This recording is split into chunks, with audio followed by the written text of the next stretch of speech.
जिवें आप जी जपजी साहिब दी अमृत बाणी विच पढ़दे हो, उत्थे सतगुरां ने लफ्ज भावें एक कूड़ दी पाल वरतिया है। पहली पौड़ी दियां अंतले बचन ने किव सचियारा होईऐ किव कूड़ा टुटै पाल, उसका उत्तर भी वैसे नाल ही दे दित्ते ने। यह भी दो तुका प्रश्नोत्तरी है कि किव सचियारा होईऐ किव कूड़ा टुटै पाल, हुक्म रजाई चलना नानक लिखिया नाल। भावें इस तो अगे हजूर ने दूजी पौड़ी विच होर भी स्पष्ट कर दिता कि नानक हुक्म है जे बुझै ता होमै कहे ना कोई। सिर्फ पहली आरंभ च बेनती है, सतगुरु इत्थे सानू जीवां नू ये समझांदे पए ने कि ना समझ जीव तू किस चीज दा क्यों खंकार करी जा रहा है। ते ये मान जिहड़ा है, हौमे कह लो खंकार कह लो, जिस थां ते मान आ जाएगा उस जगह दे उत्ते कदी परमात्मा दा नाम नहीं टिक सकता। ये बड़ी स्पष्ट जी बात है। हालांकि सूझवान कथावाचक ये दसदे हुंदे आ कि मान ते नाम विच अखर दो दो ही लगदे ने। जे मान लिखना है ते मम्मे नू कन्ना नन्ना मान, अखर दो ने एक मात्रा है। ते जे नाम लिखना है ते मान नू पलटा दो अखरां नू ते नाम बन जाएगा। फिर बेनती है कि जे असी मान लिखांगे मम्मे नू कन्ना नन्ना मान, ते जे नाम लिखांगे पिछला नन्ना अगे कर दईए, मम्मे नू पिछे ले जाइए ते मान नू पलट दईए ते नाम बन जाएगा। सच एवे जिथे मैं होवेगी उथे तू दा वासा नहीं, जिथे मैं पलट जाएगी उथे केवल तू दा निवास ही होवेगा। इस नू सतगुरु ने बाणी विच भी कहा कि मान ते नाम इकट्ठे नहीं रह सकते, खौमे ते रूहानियत इकट्ठी नहीं टिक सकेगी। सतगुरां दा अमृत बचन है, खौमै नामै नाल विरोध है, दोए ना वसै एक ठाए, एक थां ते दोनों नहीं रहणगे नाम अते खौमे मान इकट्ठे नहीं रह सकते। इसे करके सतगुरां ने अपनी अमृत बाणी विच सब तो पहली गल अज ये कही कि भोलिए जिंदे तू मान क्यों करदी पई है। सतगुरु गुरु तेग बहादुर सच्चे पातशाह जी महाराज, जिन्हां दा आप समूह सच्चा समुचा सिख जगत 400 साला आगमन गुरपुरब मनान जा रहे हैं और मनाया भी जा रहा है। दास ने एक दिन बेनती की सी कि गुरु तेग बहादुर साहब जी दी अमृत बाणी पहला शब्द जिहड़ा वो गौड़ी राग विच आउंदा श्री गुरु ग्रंथ साहिब विच, क्योंकि श्री राग विच हजूर ने शब्द नहीं उच्चारण किया, ना माज विच है। पहला शब्द जिहड़ा है जां इउं कह लो गुरु तेग बहादुर जी दी बाणी गौड़ी राग तो प्रारंभ हुंदी है।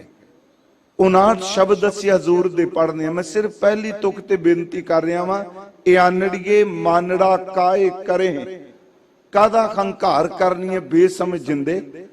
उन्हां दा जिहड़ा पहला शब्द है, पहला अमृत बचन है श्री गुरु ग्रंथ साहिब दे अंदर, ओदी शुरुआत ही इथों है कि भले पुरुषो आत्मक जीवन नू जे मानना है ते मन दे खंकार नू छड्ड दे। सतगुरां दा पहला बचन है साधो मन का मान त्यागो। ये पहला बचन है, भले पुरुषो हे साधो मन दे खंकार नू त्याग दियो। साधो मन का मान त्यागो, काम क्रोध संगत दुर्जन की ताते ऐनिस भागो। इस काम तो क्रोध तो दुर्जना दी संगत तो दिन रात दूर रहो। मैं जिहड़ी बेनती आपनू कर लगा, पहला शब्द है कि मान नू त्याग दियो। कई बारी चलो पाठ करदे आ, ये कोई ये नहीं हुंदा भी सी कोई विलखण जी गल कर लगे, व्याख्या करन दा आपो अपना तरीका है। जिवें असी गुरु अंगद साहिब जी दे 63 श्लोक पढ़ने, उन्हां दा गुरु ग्रंथ साहिब विच पहला श्लोक है, जिस प्यारे स्यो निवे तिस आगे मर चलिए त्रिग जीवन संसार ताकै पाछै जीवना। ये पहला श्लोक है। अखीरला श्लोक है उन्हां दा गुरु ग्रंथ साहिब विच, नानक दुनिया कियां वडियाइयां अग्गी सेती जाल, इन्नी जली नाम विसारिया एक ना चलिया नाल। उत्थे देखो अखीर ते कहंदे दुनिया दी वडियाई फूक दे। मैं कई बारी सोचना कि गुरु तेग बहादुर साहब दा जे पहला बचन गुरु ग्रंथ साहब विच जो गुरु ग्रंथ साहब विच है ते अखीरला बचन इन्हां दो चार तुकां नूं कुट के पल्ले बन लईए ते महाराज इन्हां चार तुकां दे विच ही अपनी सारी गल समझा गए। फिर बेनती करांगा, पहला शब्द है साधो मन का मान त्यागो, मन दे खंकार नूं छड्ड दिओ, काम क्रोध संगत दुर्जन की ताते ऐनस भागो। ते धन गुरु तेग बहादुर साहब दा श्री गुरु ग्रंथ साहब दी बाणी दी तरतीब अनुसार अखीरला जिहड़ा बचन है वह हजूर दा शलोक है। त्याग तो शुरू कर दिया ते पकड़न ते समाप्ति कर दिया। मेरी बेनती सुनियो, मान नूं त्याग दिओ ते मान त्याग्या किवें जाएगा? सतगुरु कहंदे ने नाम नूं घुट के पकड़ लो, जिसने परमात्मा दा नाम गह लिया सच ए वे के मान अपने आप ही छुट जाए। अखीरला श्लोक है महाराज जी दा, राम नाम उर में गयो। फिर बेनती, उथे त्यागो है इथे गयो है। मान नूं त्याग दे ते नाम नूं घुट के पकड़ ले। राम नाम उर में गयो जाकै सम नहीं कोय, जिस नाम दे बराबर होर कुछ भी नहीं।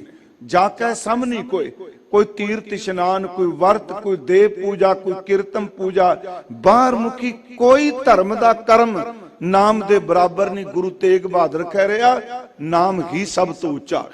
राम नाम उर में गयो जाकै सम नहीं कोय, जे सिमरत संकट मिटै दर्श तुहारो होए।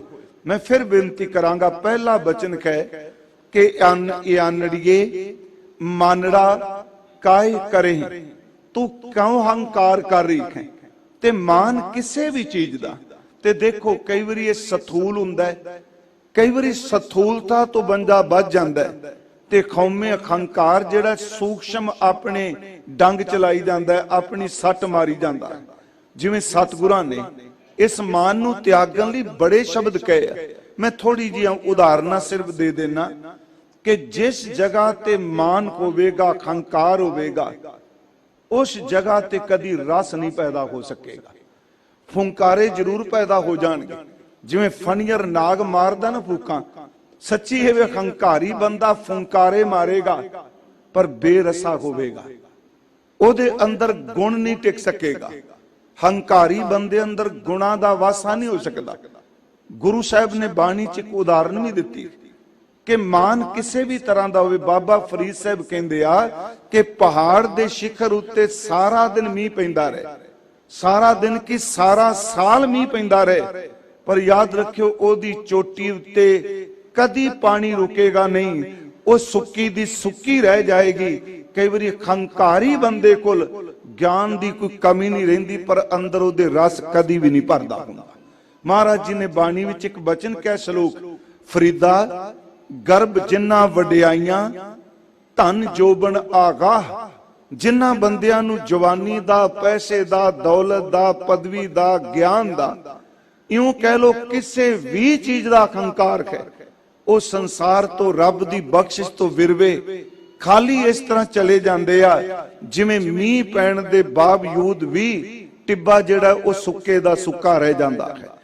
महाराज जी ने कहा गर्भ जिन्ना वडियाइयां धन जोबन आगाह, खाली चले धनी सो टिब्बे ज्यों मियाह। जिवें मीह दे टिब्बे मीह पैण तो बाद टिब्बा खाली दा खाली रह जाता है, इसे तरह हंकारी बंदा दुनिया च बहुत कुछ करके जान दा यतन करदा है, पर तुर लग्या रब दी बख्शिश तो खाली ही तुरदा है। अगली बेनती नाल सानू समझाया कि जिस चीज दा तू मान कर रहे हैं दा फल की मिलेगा, इहदा रिजल्ट की मिलेगा। बड़े सरल जे शब्द ने जी, क्योंकि मेरी इच्छा सी पहली तुक ते थोड़ा जा समा बेनती कर सका कि आनड़िए मानड़ा काए करें, कादा अहंकार करनी। कबीर साहब दे 3-4 अमृत बचन इकट्ठे ने, जिस विच उन्हां ने साडे इस अहंकार दा की बनेगा इहदा उत्तर दिता है। जिवें उन्हां दा एक बचन, कबीर गर्भ ना कीजिए, कादा मान कर रहे हैं, गर्भ दर्थ अहंकार हो गया।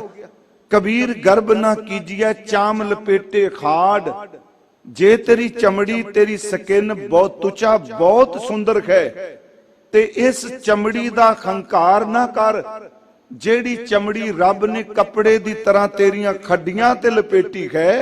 इत्थे ओ बंदे भी आए जेड़े अरबी घोड़ियां दी सवारी करदे सन ते सिर दे ऊपर छतरां दे थल्ले बैठते सन। ओ अज जमीन दी मिट्टी विच मिट्टी खो चुके ने ते तू किस चीज दा मान पिया करना। कबीर गर्भ ना कीजिए चामल पेटे खाड़, खैवर ऊपर छतर तर ते फुन धरनी गाड़। वो बंदे जमीन विच गड्डे गए, कबरां भी समा गए। दूसरा वचन, कबीर गर्भ ना कीजिए देही देख सुरंग।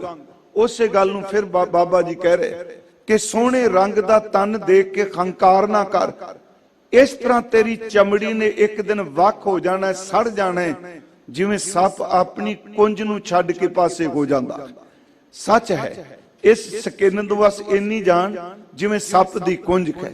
कबीर गर्भ ना कीजिए देगी देख सुरंग, आज काल तज जाओगे ज्यों कांचुरी पुयांग। तीसरा वचन, कबीर गर्भ ना कीजिए ऊंचा देख आवास। तेरा घर, तेरा मकान, तेरा महल, तेरी अटारी सब तो उच्चा तेरा बंगला है, पर उस इट्टां दे बने कोई घर दा हंकार भी ना कर। बाहर झाती मार के देख, कबरां विच ओ बंदियां दियां बंदे सुते पए आ जेड़े उच्चे महलां विच रहिंदे सन। अज कबरां दी थां ते उथे घाह उग चुका है ते उन्हां दे शरीर घाह दे थल्ले पए होए ने पिंजर। कबीर गर्भ ना कीजिए ऊंचा देख आवास, आज काल भोए लेटना ऊपर जामे घास। में सिर्फ ये बेनती कर रही, मैं कादा मान। गुरु साहब कह रहे आनड़िए मानड़ा काए करे। चौथा वचन कबीर साहब दा है, जे शरीर दा हंकार ना कर, चमड़ी दा हंकार ना कर, नाल वचन करदे पे उच्चे घर दा हंकार ना कर। ते अगली गल चेते कुट के जिहड़ी बनन वाली, कई बारी कई बंदियां कोल घर बाड़ ते वड्डे नहीं, कईयां दे शरीर हो सकदा ज्यादा सुंदर ना होण, पर एक औगण मैं अपने समेत कहांगा, एक औगण 99% साडे समाज दे विच हर बंदे विच नजर आएगा। 99% मैं कह रहा तकरीबन वो है किसे बंदे नूं वेख के ओदा मजाक उड़ाना। सुनियो, मान लो किसे तो कोई गलती हो जाए, उस दी गलती नूं देख के मजाक उड़ाना। जे अपने तो ज्ञान करके थोड़ा ना समझ रखे, घट ज्ञान होवे, ओदा मजाक उड़ाना। पैसे करके आप तो कमजोर होवे, ओदा मजाक उड़ाना। गुरु ग्रंथ साहिब कहंदे ने बंदिओ, कदी भी अपने गुण, अपने पैसे, अपने घर, अपनी लियाकत दा हंकार ना करियो, क्योंकि किसे दी डुबदी कोई बेड़ी नूं देख के तुसी ताड़ियां मार के हसदे पए हो।